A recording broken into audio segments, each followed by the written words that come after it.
Hey folks, welcome back to the channel. Thanks for watching, thanks for tuning in. Today we're going to take a test drive with the newest update with Tesla Vision, which is 2021.4.18.10. That's the latest update. Some things have been restored and features have been added. So let's go take a drive and see what's improved.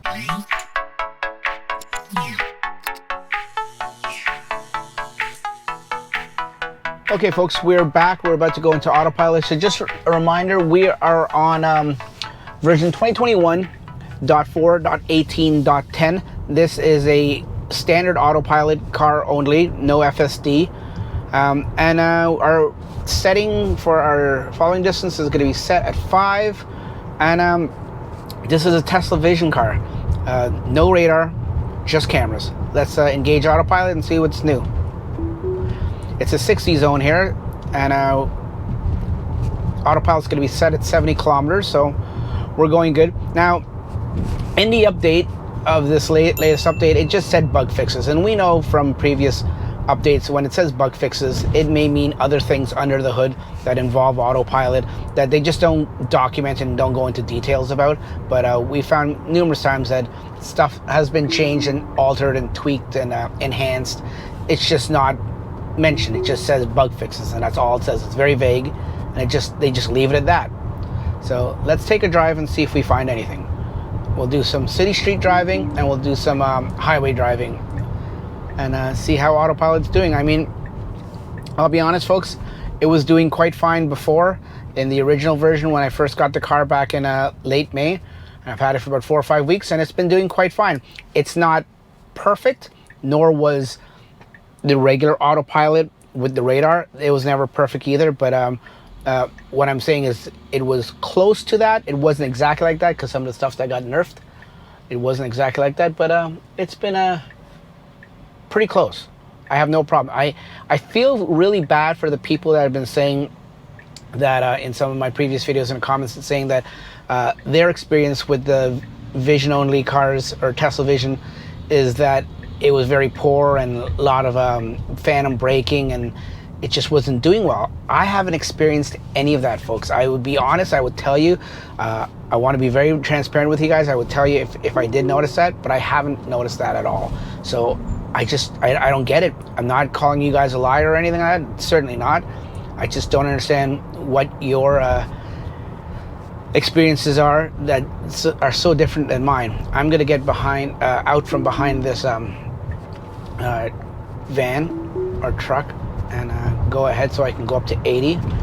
Now, a lot of other people have been complaining that compared to FSD, just having this basic autopilot, it is very it's annoying for them to have to make a lane change, to have to come out of autopilot. Well, you know what? I mean, I'll take a phrase or a word from my buddy Earl on Twitter. Yeah, it's a little peasant type, but you know, what can you do? I mean, it's not as bad as I thought it was. When I was first coming from FSD with my Model 3 for the last 3 years, where you just put the turn signal on and it would change lanes for you, or it would, or when you're on navigate on autopilot on the highway, it would do it for you. You just had to nudge the wheel.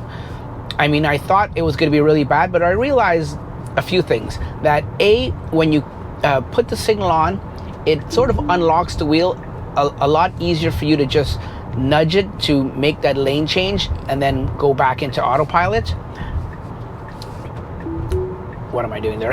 But what I also noticed too is that it keeps the traffic aware cruise control, the TAC, back on. It never turns it off. Now, if it was to turn it off along with lane keep assist, yeah, then that would be a pain. Then it would not be enjoyable as much as it is now, but it is a little bit of a pain, but it's something I can live with saving 10 grand. Now, if enhanced autopilot was ever to come back with those features, I would definitely jump at that at a heartbeat.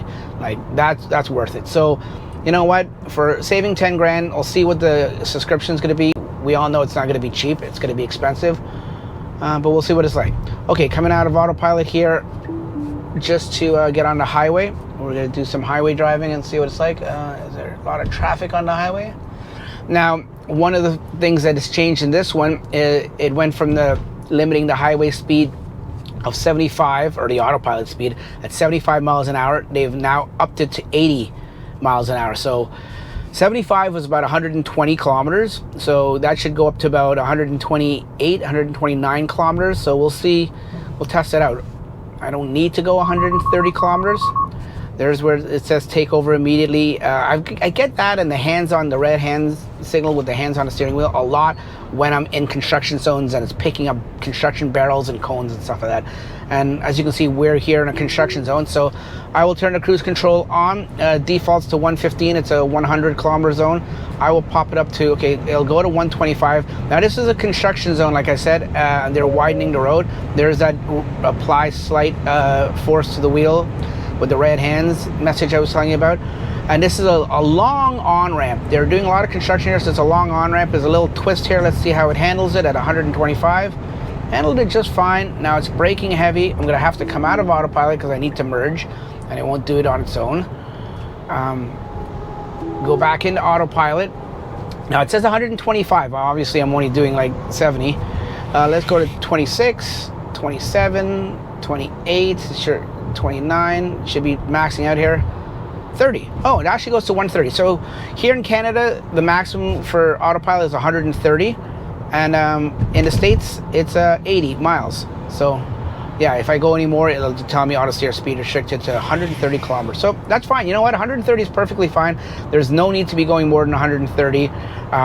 Maybe for overtaking on odd occasions, or if the flow of traffic is fast in that particular situation, maybe 120, 125, maybe 130 if you're in a rush. But anything in excess of that, to be cruising at anything more than 130, in my opinion, is excessive. Now I get it. That's 80 miles in the States, and I know I went to Florida in my Model 3 and down the East Coast, and I get it. Some of the highways down in the US, their speed limit starts at 80, so I get it that and I was in Florida, and 80 is way too slow. But here in Canada, most of our Ontario highways are set to 100, maybe 110 kilometers. So to do 120, 125 is perfectly fine. Anything more than that to be cruising at, like I said, to overtake is one thing. So to go to overtake a bunch of cars to get up to 130, 140 and then back down is one thing, and that's excusable. But anything cruising, anything more than 130, anyone that's listened to my channel or watched my channel for any length of time knows that I'm all about road safety and public safety, and I just don't like those speeds. Call me old. You just don't need it. There's that message coming up again, and of course there's barrels and construction cones all over the place, so it has something to do with that for sure. But as you can see, the autopilot worked quite fine there. We're getting off the highway. I'm going to take over just so it doesn't go straight, and we need to turn here anyways. We're going to peasant roll it and just do everything manual here. Thanks to Earl for that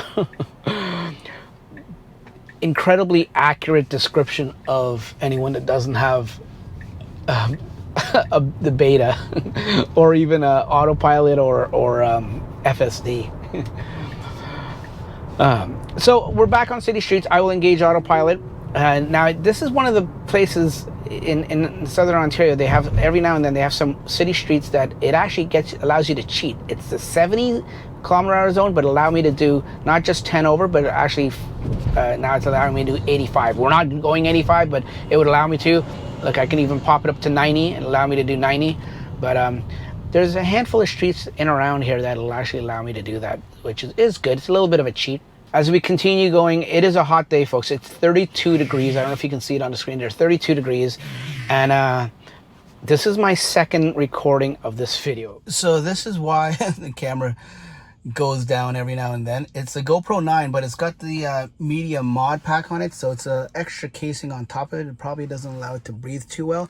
And when I make these videos, I've got my mic pack, but I've got my AC set down to low, so there's not too much background noise from the fan and stuff like that, so you guys can hear me. So I'm sacrificing, and I'm sweltering because, as you can see, it's 30 degrees Celsius. I don't know if you can see that.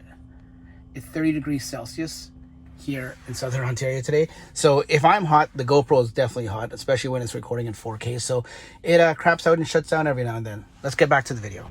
Okay, folks, as we're off the highway, we're just turning the corner here onto the city street, do a little more city street testing. I don't know if you guys noticed, I've lowered the camera angle a little bit. It was a little high for my liking, and you could see the roadway in front of you, but the mirror sort of got in the way. Now it's a little lower, so you have a better vantage point.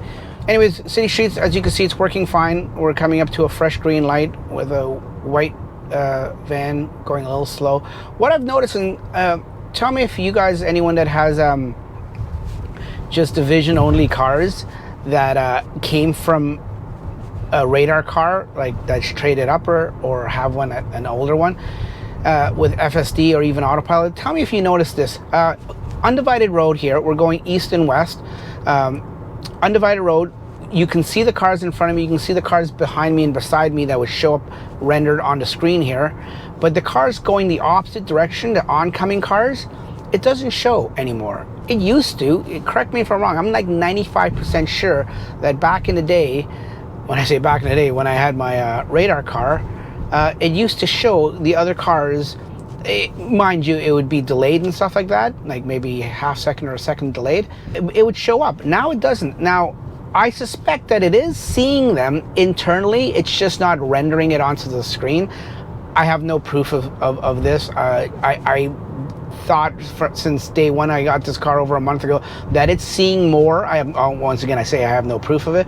It's seeing more internally than what it's depicting onto the screen here. But I could be wrong. Let me know what you guys think. Now, you may see that I'm not in the center lane. Maybe that's why. So let me change here, come out of autopilot, change onto this other road that is also undivided. Engage autopilot. It's a 60 zone, and I'll be doing 70 if this guy ever moves out of the way. As you can see, it sees all the road signs. It has the left arrows, the traffic lights, the cones, the barrels, the speed signs. It sees everything. But the cars that are coming towards us, now that we're going north and south, and now this guy that moves out of my way, I can go a little faster. Like this minivan coming up, it doesn't depict it. Now, I think we've seen enough. So I haven't noticed too many differences in autopilot in terms of good or bad, because sometimes, you know, with these new updates, they sort of take 2 steps backwards and then 1 step forward, and we lose some functionality and we lose some improvements and stuff like that. This doesn't seem to have done it. This was just a short drive. Once again, tapping the brake to come out of autopilot. This doesn't seem to have done it, but it is a short drive. The biggest takeaway from this, I think, is that definitely the speed limit has gone up 10 kilometers here in Canada and 5 miles in the US, which is very useful. Now that it has it up to 130 kilometers and 80 miles, I think you can do that a little easier now. But that's all I got for you, folks. If you want to see anything else, or you have any comments or any video suggestions, leave a comment down in the comment section below, and I will do my best to get to it and read it and reply to you guys, and even see if I can do a video. I've got a video coming up. All I'm going to say, it involves cardboard. Let's just say that. It involves cardboard. It's coming up. Thanks for watching, folks. We'll catch you on the next one. Take care. Bye-bye.